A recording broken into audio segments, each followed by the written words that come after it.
Ya,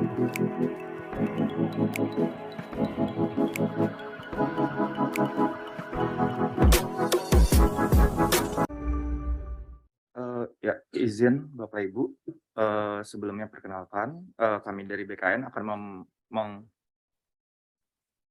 akan mendemokan untuk aplikasi dari, aplikasi pendataan tenaga non-ASN ini. Sebelumnya sudah dijelaskan bahwa aplikasi tenaga non-ASN ini dibagi menjadi, 2, yaitu ada dari sisi admin dan juga dari sisi tenaga non-ASN-nya. Untuk dari sisi admin tadi sudah dijelaskan pada Deputi Sinka bahwa, akan dilakukan registrasi dulu, dan kemarin surat PLT Kepala BKN sudah, disebarkan bahwa dalam surat itu harus melakukan registrasi yang nanti akan disetujui oleh BKN sebagai admin. Beberapa instansi, sudah masuk dan sudah bisa langsung, melihat aplikasi tersebut. Mungkin untuk sisi admin akan didemokan oleh, Mbak Indana. Silakan Mbak Indana. Baik, terima kasih. Selamat pagi. Assalamualaikum warahmatullahi wabarakatuh. Izin share screen Bapak Ibu. Jadi memang setelah proses registrasi disetujui, nanti Bapak Ibu bisa melakukan akses ke alamat tadi ya, ada di admin pendataan non-asn.bkn.go.id. Izin saya menggunakan versi training untuk melakukan demo. Jadi nanti username yang dimasukkan adalah NIP ya untuk admin sesuai dengan NIP yang didaftarkan saat registrasi.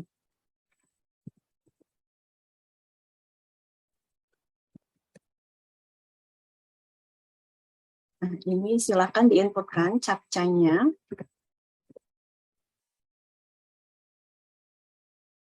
Kemudian diklik login. Nah, ini adalah menu yang akan muncul sebagai admin instansi. Jadi memang untuk admin instansi ini nantinya semua menu akan bisa diakses oleh admin. Untuk FAQ dan juga buku petunjuk sudah kami sediakan. Jadi di homepage nanti bisa diakses untuk FAQ-nya dan juga buku petunjuknya dapat diunduh di sini. Kemudian tugas dan kewajiban admin tadi sudah disampaikan juga oleh Pak Deputi bahwa admin itu dapat menugaskan atau melakukan pengaturan user. Jadinya nanti ada beberapa kewenangan yang dapat diberikan kepada user lain oleh admin instansi. Untuk user sendiri nanti bisa 2 jenis ya, ada yang ASN, nanti dilakukan pencarian by NIP, ataupun juga status user non-ASN. Ini nanti perlu divalidasi berdasarkan NIK-nya. Kemudian, kewenangan apa saja yang dapat ditambahkan oleh admin, itu nanti ada banyak ya, jadi kewenangan ini bisa ditambahkan oleh admin. Nah, kewenangan ini ada beberapa kewenangan. Yang pertama ada operator instansi. Operator instansi ini nanti tugasnya adalah untuk membantu admin dalam melakukan input data tenaga non-ASN.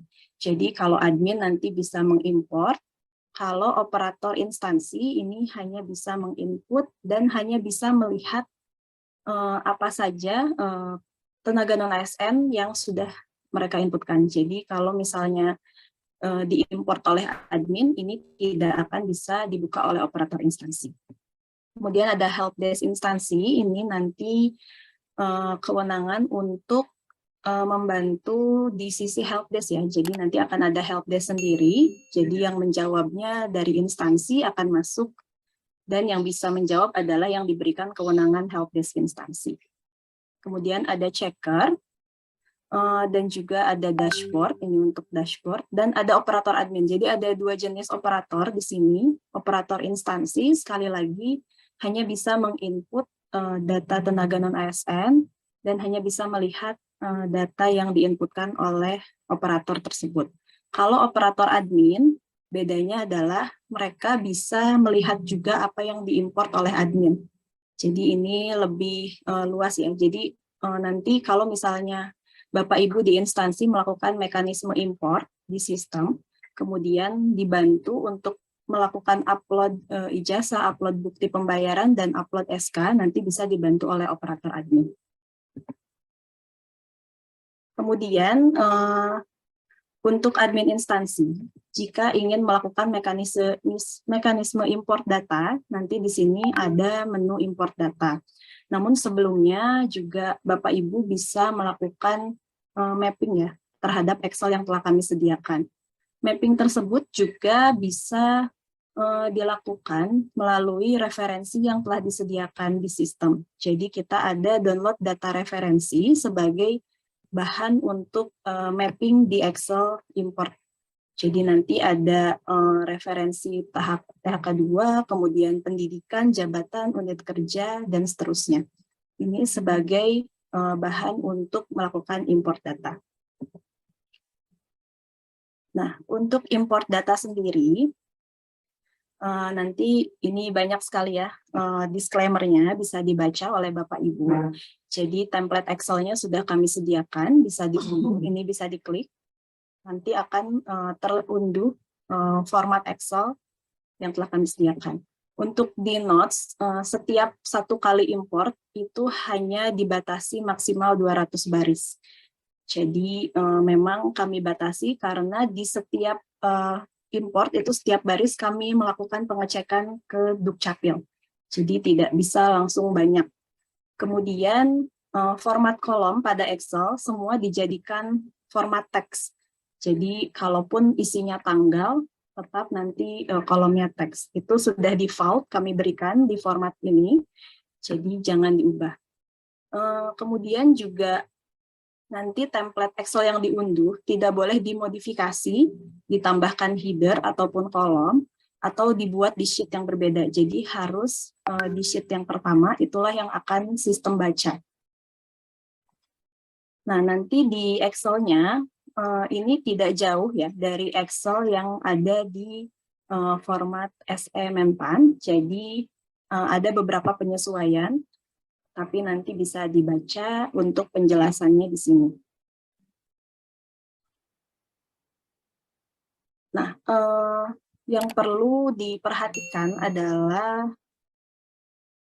pegawai dengan syarat berikut ya, jadi masih bekerja sampai saat ini, masa pendataan non-ASN berlangsung di instansi Bapak Ibu. Jadi karena saya login di instansi BKN, maka ini di instansi BKN harus masih aktif, kemudian pernah memiliki minimal 1 tahun masa kerja ya, akumulatif dikarenakan terputus ataupun yang tidak terputus, seperti tadi yang sudah dicontohkan oleh Pak Deputi. Kemudian mekanisme pembayarannya APBD atau APBN sebelum 31 Desember 2021. Lalu berusia minimal 20 tahun sampai 56 tahun pada 31 Desember 2021, kecuali untuk ex-THK2.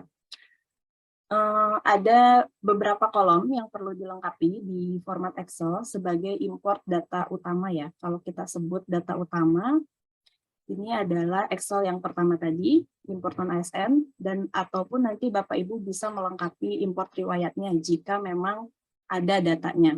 Tetapi yang utama adalah import yang pertama ini. Jadi nanti di kolomnya ada kolom NIK, nomor KK. Nomor KK tidak wajib, jadi bisa dikosongkan saja, tetapi kolomnya jangan dihapus. Kemudian nomor peserta K2, ini juga wajib jika status pegawai honorer THK2. Jika bukan, maka bisa dikosongkan atau bisa diinputkan tanda strip. Kemudian nama, nah nama lengkap ini harus sesuai dengan KTP dan diisikan huruf kapital semua.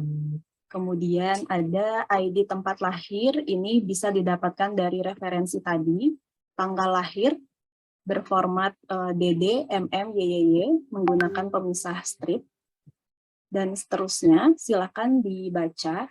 Tapi yang paling penting nanti di sini ada yang berbeda ya, antara kode jabatan, ini adalah kode jabatan terakhir, 7 digit dari referensi, Kemudian ada juga nama jabatan.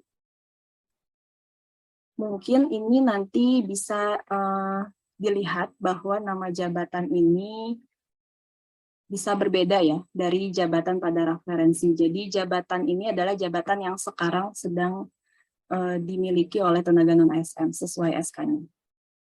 Kemudian nomor SK berdasarkan syarat di atas, syarat yang di sini.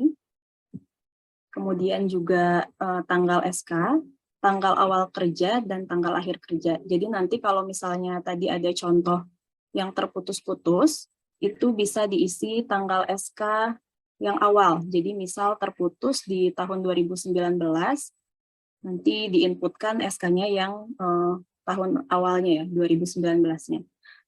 Nanti mungkin bisa disimulasikan lagi di pertemuan nanti kita akan adakan BIMTEK juga. Nah ini kemudian jika sudah diisikan Excel-nya berdasarkan dengan format yang telah kami berikan, nanti Bapak Ibu di sini bisa mengunggah berkas Excel-nya. Ya, jadi di sini bisa diunggah, kemudian klik unggah. Nah, ini kalau sukses, maka nanti ada lognya di sini, tanggal berapa, jam berapa, dan statusnya sukses. Kalau misalnya gagal, karena suatu hal, misalnya NIK tidak terdaftar, atau penulisan antara nama dengan NIK tidak sesuai, dan seterusnya ya, nanti bisa dilihat detailnya juga di lognya. Jadi kalau ini karena contoh yang saya proses adalah yang berhasil dan sukses, maka ini prosesnya berhasil di-insert. Tetapi kalau nanti ada yang tidak valid, satu saja data pada Excel tersebut tidak valid, maka semua proses akan dibatalkan dan statusnya menjadi gagal. Nanti bisa dibaca detail lognya, gagal karena apa, di baris keberapa nanti akan diberitahukan pada log tersebut. Kemudian jika sudah diimport, nanti bisa dilengkapi juga datanya oleh operator admin ataupun oleh admin itu sendiri. Jadi ada di menu input data tenaga non-ASN. Nah ini contohnya, jadi kita sudah import melalui Excel, kemudian sudah masuk ke list yang ada di sini. Yang perlu dilengkapi itu adalah ijazah, dan juga bukti bayar, juga SK. Kalau ijazah bisa lewat sini untuk melengkapinya. Jadi untuk upload ijazah itu scan asli berformat file PDF maksimal 1 MB. Lalu kalau untuk bukti bayar dan SK, kita bisa melakukan aksi edit. Kemudian nanti di bagian bawah sini kita bisa menguploadkan bukti pembayaran juga upload SK. Jadi seperti itu, jadi nanti kalau misalnya admin sudah mengimport, bisa dilakukan melengkapi dokumen pada data-data berikut. Kemudian untuk THK2, nanti akan ada menu terpisah ya, jadi kalau misalnya di import Excel-nya ada data THK2-nya, maka akan masuk ke yang honorer THK2. Ini karena tadi saya tidak ada, maka tidak ada pada list. Bedanya apa? Kalau honorer THK2 ini nanti perlu menginputkan nomor peserta ex-THK2-nya. Jadi itu yang menjadi validasi kami juga, apakah memang sesuai nomor peserta ex-THK2-nya dengan nama dan tanggal lahirnya juga. Jika Bapak Ibu di instansinya memiliki listing honorer THK2, maka nanti juga bisa melihat daftarnya. Jadi kami sudah sediakan baik itu ekspor Excel-nya maupun di sini listingnya. Jadi ini hanya untuk melihat saja siapa yang terdata THK2 dan masih aktif di kami statusnya dan bisa didata pada pendataan tenaga non-ASN ini. Jadi ini hanya listing. Kalau mau dimasukkan ke dalam pendataan tenaga non-ASN berarti harus diinputkan juga baik melalui mekanisme import ataupun melalui input data di sini. Nah, jika misalnya mau menggunakan input data, Tadi seperti Pak Deputi bilang, keroyokan atau gotong royong, ini bisa langsung melalui menu input data tenaga non-ASN.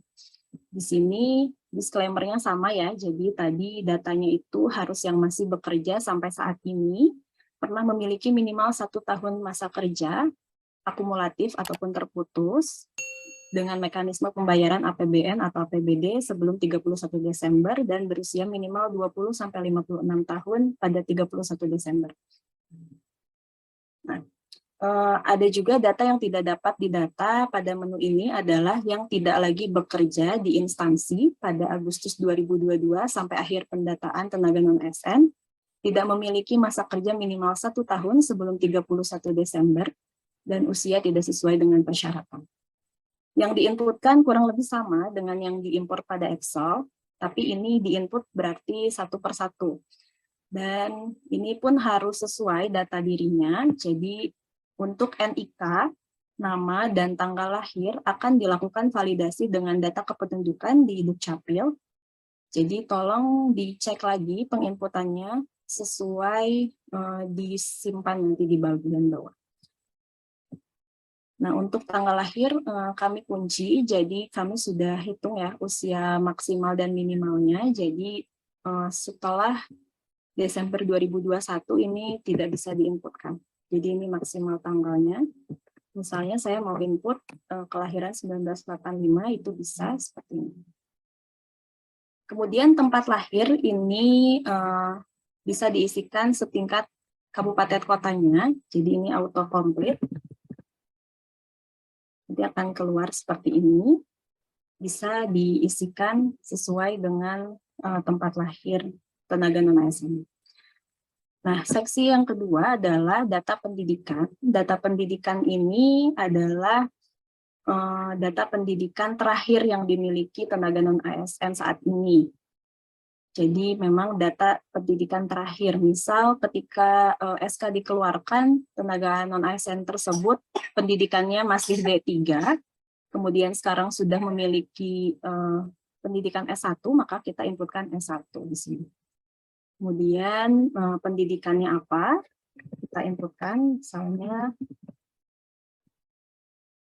S1 akuntansi misalnya, kemudian nomor ijazahnya diinputkan juga, universitasnya, dan tanggal lulusnya juga. Nah, untuk upload ijazah, ini kita tidak wajibkan di sisi admin, tapi nanti bisa dilengkapi oleh tenaga non-ASN-nya ketika mereka melakukan pengecekan. Jadi bisa diupload oleh mereka, jika memang instansi tidak memiliki ijazah. Kemudian, seksi berikutnya adalah pengisian data masa kerja APBN atau APBD. Jadi sesuai syarat yang tadi sudah disampaikan di bagian atas ini, harus memenuhi syarat ini. Kemudian yang diinputkan adalah data masa kerja yang sesuai syarat tadi. Nomor SK-nya diinputkan, tanggal SK. Tanggal SK ini sesuai kesepakatan karena mungkin bisa saja tanggal 1 karena hari libur ya di Januari 2021, jadi kita tambahkan sampai dengan 5 Januari, jadi maksimal 5 Januari 2021 itu batas tanggal SK dan batas tanggal mulai kerja juga. Kalau lebih dari ini berarti belum dianggap 1 tahun masa kerja pada 31 Desember 2021.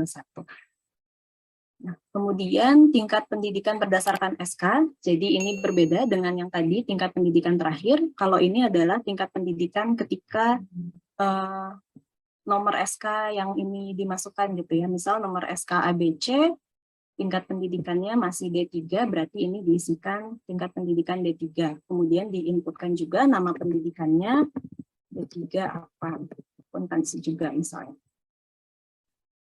Nah, ini ada jabatan berdasarkan SK. Jabatan berdasarkan SK biasanya beda dengan nomenklatur kami di ASN ya. Jadi bisa saja misalnya di sini jabatan SK-nya akuntan keuangan deputi 2 misalnya. Deputi 2 itu misalnya deputi Sinka gitu di BKN. Nah, itu yang tertuang di dalam SK jabatannya. Sedangkan jabatan tersebut tidak ada di nomenklatur jabatan ASN. Nah, kita bisa isikan di sini jabatan yang merupakan konversi dari jabatan yang tertera pada SK. Jadi bisa saja berbeda, bisa saja sama ya. Jabatan berdasarkan SK dan jabatan konversinya. Misal kalau di jabatan ASN ini namanya analis keuangan. Bisa diisikan seperti itu. Kemudian unit kerja terakhir, ini autocomplete juga, dan kami melakukan sinkronisasi dari data unit kerja yang ada di SAPK ke sistem ini. Jadi kalau misalnya ada rekonsiliasi data unit kerja, mohon menunggu 1x24 jam sebelum terupdate ke data pendataan non-ASN. Kemudian di sini ada jabatan penandatangan SK, misalnya di BKN ini Kepala Biro SDM, Sumber Daya Manusia. Jenis jabatan penandatangannya nanti kita pilih berarti Kepala Biro. Kemudian untuk bukti pembayaran dan upload SK ini wajib untuk di-upload. Maksimal 1 MB juga.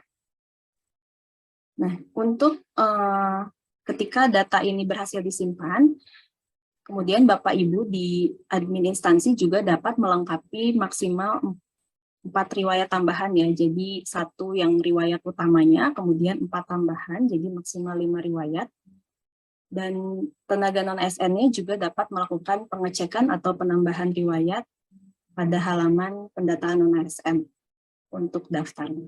Nah, kemudian setelah checklist saya mengerti, baru bisa dicek dan disimpan. Kenapa namanya cek dan simpan? Karena ada cek ke Dukcapil dulu ya Bapak Ibu.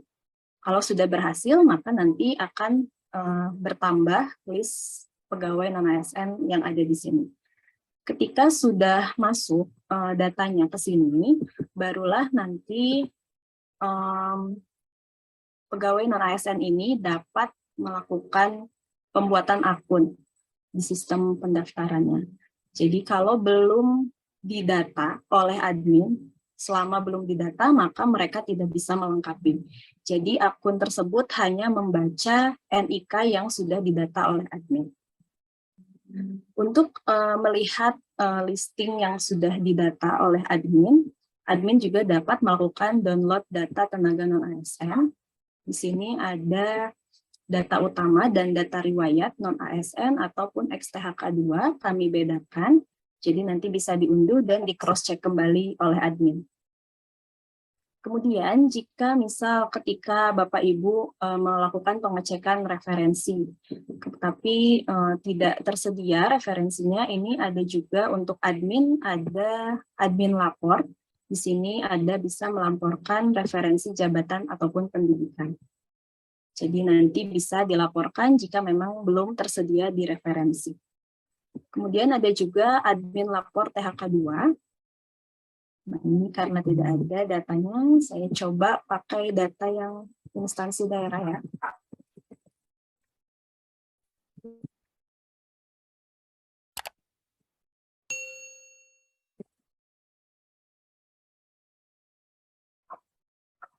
Nah,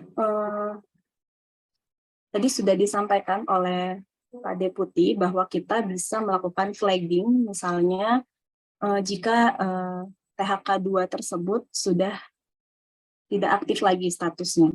Ini bisa dilaporkan juga, jadi nanti bisa melakukan pilihan, misal sudah meninggal dunia atas nama ini, jadi kita laporkan meninggal dunia. Atau misalnya sudah tidak aktif, dan tidak tahu ya statusnya di mana, itu juga bisa dilaporkan, ataupun misalnya sudah pindah instansi, dulunya ini ada di Kota Serang misalnya, tapi sekarang sudah pindah ke Bantul misalnya, nanti juga ini bisa dilaporkan. Tetapi khusus yang pindah instansi ini nanti akan ada pengecekan dari kami gitu ya di BKN. Mungkin seperti itu Mas Audit.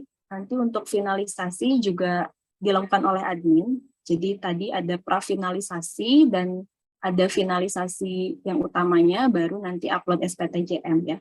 Jadi nanti ini untuk prafinalisasi dulu.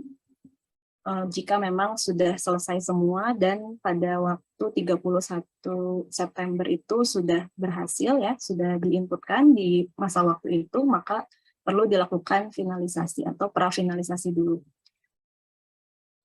Ketika sudah dilakukan prafinalisasi ini, maka nanti sudah tidak diperkenankan lagi melakukan penginputan data ataupun melakukan import data tenaga non-ASN di sistem admin ini.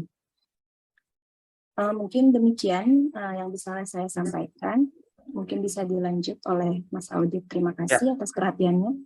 Assalamualaikum warahmatullahi wabarakatuh. Ya, terima kasih Mbak Indana. Mungkin yang perlu disampaikan lagi bahwa nanti juga untuk SK misalnya SK-nya itu per tahun, berarti untuk bukti honorariumnya yang dijadikan satu file itu misalnya 1 tahun berarti pembayarannya setiap bulan 12 file honorarium dijadikan satu file PDF lalu diupload. Jadi misalnya ternyata minimal 1 tahun untuk yang data utama, maka ada pembayaran itu 12 itu harus di-scan dan dijadikan satu file.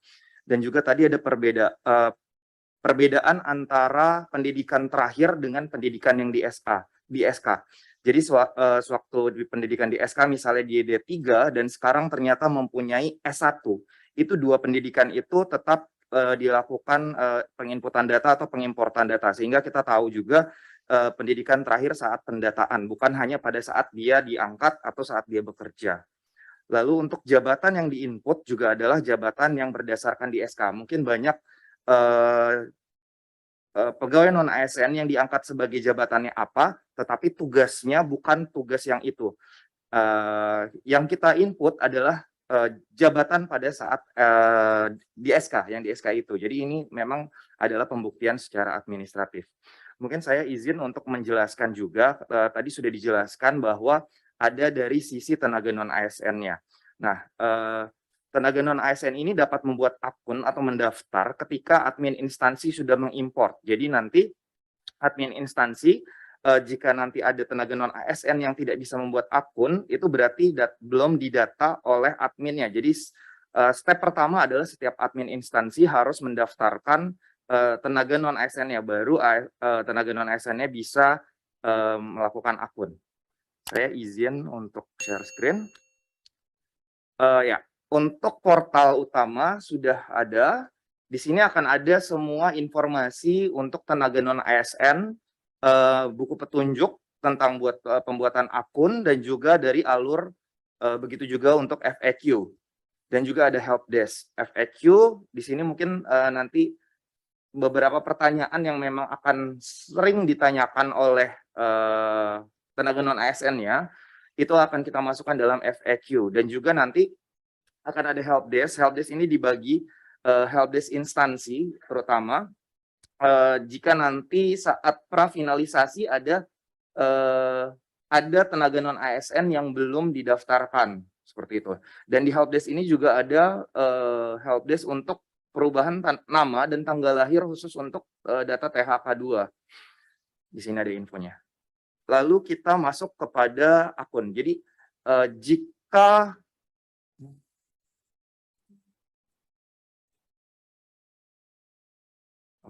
buat akun. Nah, jika tenaga non-ASN sudah didaftarkan, maka tenaga non-ASN itu sebenarnya wajib untuk melakukan konfirmasi atau aktivasi dari data keaktifan dia sebagai tenaga non-ASN di instansi tersebut dengan melakukan pembuatan akun dan registrasi. Pembuatan akun ini akan membuat bukti akun, dan juga kalau untuk registrasi dia akan melakukan pengecekan jika memang ada data yang tidak sesuai dari inputan admin, dia dapat melakukan usulan atau di-input, kami akan bandingkan datanya. Jadi di sini tenaga non-ASN juga dapat melihat data yang sudah di-input atau di-import. Kita akan coba ini sebagai contoh.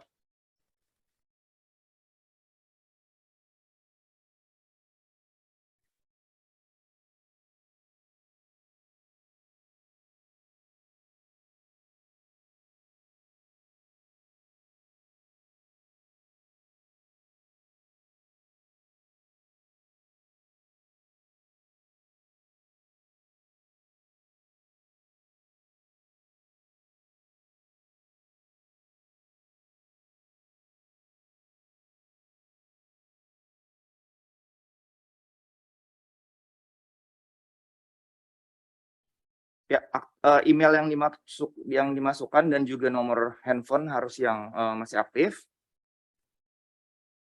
Nah, dia akan jika masuk, maka dia akan bisa meneruskan pembuatan biodata. Tetapi jika dari depan itu harus tenaga non ASN mengecek dulu apakah nanti NIK yang dimasukkan typo ataupun memang benar-benar belum didaftarkan oleh admin instansinya. Di sini password dimasukkan sesuai dengan ketentuan.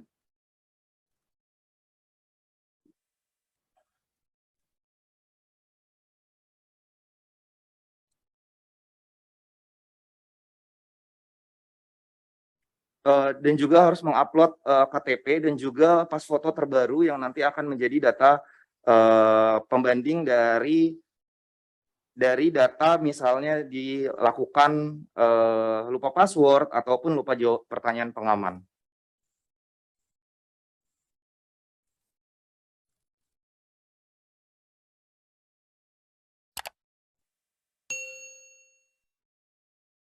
Akan ada konfirmasi. Ya, setelah ini berarti akun sudah terbuat dan bisa langsung melakukan registrasi.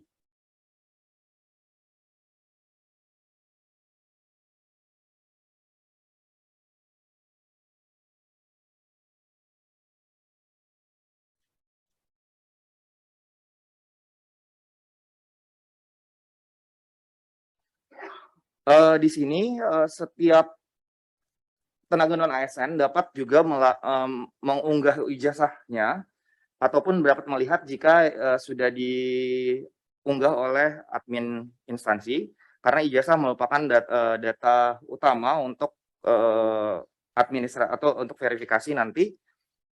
Di sini akan ada kelengkapan seperti pelamar CASN, sebenarnya isiannya data-data diri seperti kabupaten domisili, status perkawinan, dan lain-lain.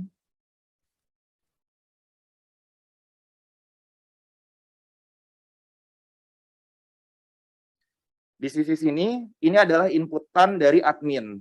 Nah, kemungkinan juga ada perbedaan dari inputan yang memang sebenarnya ada, dan itu bisa dikonfirmasi oleh tenaga non ASN-nya juga dengan memasukkan data ini. Data ini akan menjadi data pembanding dari inputan admin maupun dengan inputan dari tenaga non ASN-nya.